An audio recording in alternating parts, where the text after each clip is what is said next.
Good afternoon, Nick. I know you've already signed the necessary paperwork and sent it in via email, and I'd just like to check that you're aware that we'll have a confidential relationship. So I'm guessing you have some issues that you'd like me to help you with. You said it was childhood trauma in the questionnaire that you sent in. So I'd just like to check first of all that that's not affecting you too badly and that it's not causing you to have any suicidal thoughts at all. Yeah.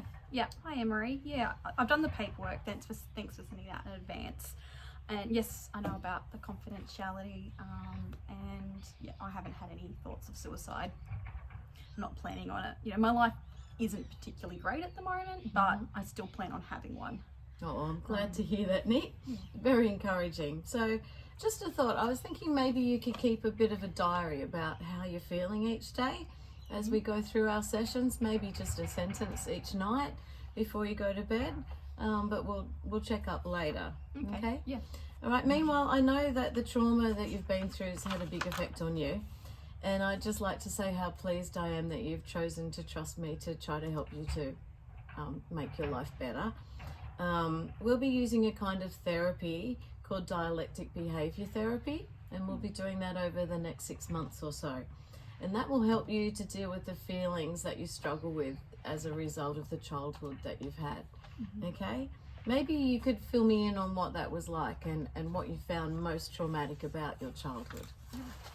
Well, I just hated my mother.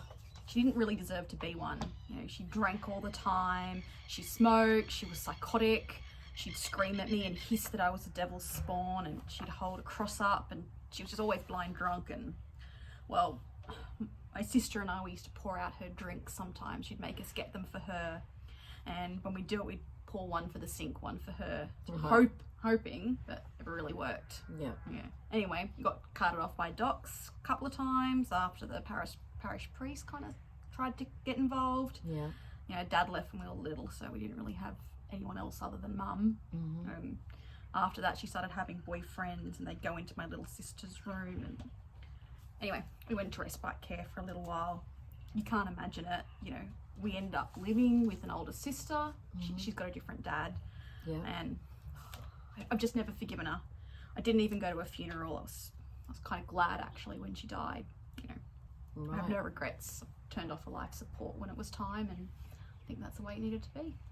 Okay, all right. Well, how do you think that translates into your life now, 15 years later? Well, she stuffed me up, you know. I doubt everything I do. She just makes me question everything. I drink a little bit, not like she did, but you know, just a bottle or two. But I'm not an alcoholic. I don't drink that much. Right. I worry about being a bad parent. I know I'm better than her. I mean, you know, my kids have clean uniforms. We've got a roof over our head. I don't pass out when I drink like she used to. That's a good thing. Yeah, but just sometimes I just find it really hard to get out of bed. I can't always get up to feed my horses. You know, I still always get the kids ready for school.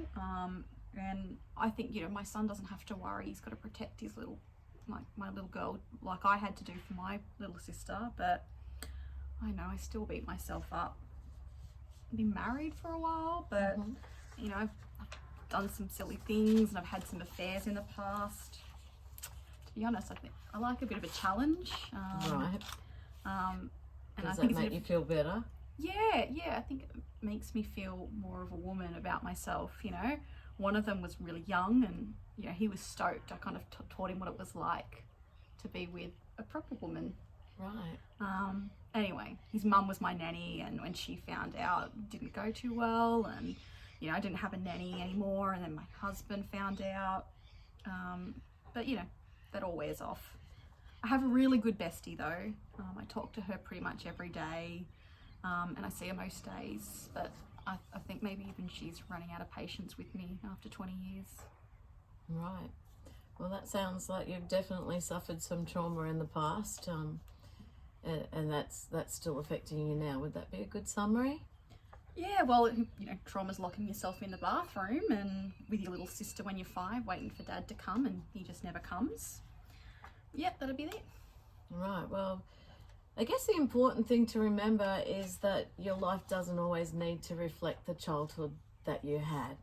And we're certainly going to work together to try to create a better future than the past that you have, or your perception of the past that you have. So we're going to follow a few basic steps in that therapy that I told you about. The first step in that therapy is to be motivated, and it's clear that I actually don't need to motivate you because you've already made this appointment, and you're using that to break the cycle that you're obviously experiencing, and that's the first step. So if that's the first step, then you're 20% of the way there, right? So that's really good. The next thing we're going to do is to look at some skills that we can put into practice when you're feeling the consequences of that trauma that you had. So out of interest, where do you feel most at home, Nick? Probably my house, actually. You know. Funny, yeah. House is a haven, right? Yeah, it's an old house, and I've started doing it up, and I just adore it. I have this great kitchen, and I love to cook. Yeah. So yeah, I suppose that's my happy place. Good. I'm glad that you have somewhere that makes you feel safe. Yeah. So when you start to stress about your parenting skills and you've packed the kids off to school, I'd like you to perhaps develop a routine where we can do some mindfulness. I'm not sure if you've done mindfulness before, but I've heard about it. it's about living in the moment, all right? Not worrying about what happened or what will happen, just chilling in the moment, okay? So perhaps you could make a routine where you make the coffee in your lovely kitchen and you go out to the veranda and you sit there with your coffee and you hear the sound of the bees buzzing in the lavender or the rain falling on the veranda if it's a bad day. The warmth of the sun, the taste of the coffee, the hum of the air conditioner, maybe the traffic in the background, and you train yourself to live in the moment. That's the first step. All right? Yep. The second step, yeah. good. The second step I'd like to teach you about is to how to cope when everything doesn't feel good. So, okay, sometimes people fall into the trap that they have to feel good all the time, and it's not going to happen. So obviously no one taught you how to feel good at the bad times, and your bad times were quite bad. So it was a little bit more difficult for you as a child. And there'll be times when you struggle, like when maybe Christmas decorations go up and you remember how traumatic Christmas was as a kid, and it might trigger you and you might become more emotional, and that will, cause your marriage to go under stress maybe. But we're going to develop some skills with you so that instead of reaching for a bottle of wine and drinking a bottle of 2 of wine a night, maybe we can reach for a mixing bowl instead and create something beautiful and create good memories. Okay? Maybe you can pour 1 glass of wine and take it to another location so that you're not there with the temptation of the bottle. There's lots of different coping strategies that we can use. Just remember though that if you never had a sad day, the happy days wouldn't feel happy, they'd feel normal. Yeah, that's true. All right, how's that sounding so far? Yeah, it sounds, it's been so long. I think it sounds great on paper, and it sounds really convincing. I'm just not sure if I can actually make it happen. Well, there's still going to be mood swings, okay? That's we're going to be looking at how you can cope when you're distressed and how you can tolerate being distressed and how we can cope with your mood swings. One day you want to clean the kitchen from top to bottom and another day you don't want to get out of bed. We're going to try and look at making your life more even so that it's easier for you to cope, okay? Yeah. The secret is to take it one step at a time. It's not, I have to be perfect or I have to be miserable. We can work with an in-between and all the shades of grey, okay? Yeah.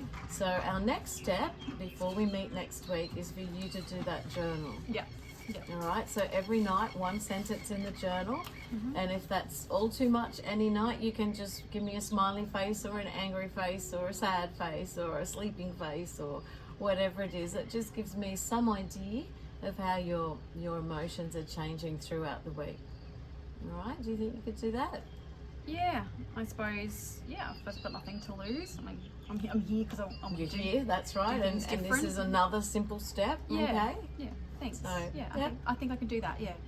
Okay. Well, thank you very much for coming. I'm really looking forward to helping you to feel happier. Okay, Alright. so I'll see you next week. Yeah, I'll see you then. Have a good week. Thanks. Bye.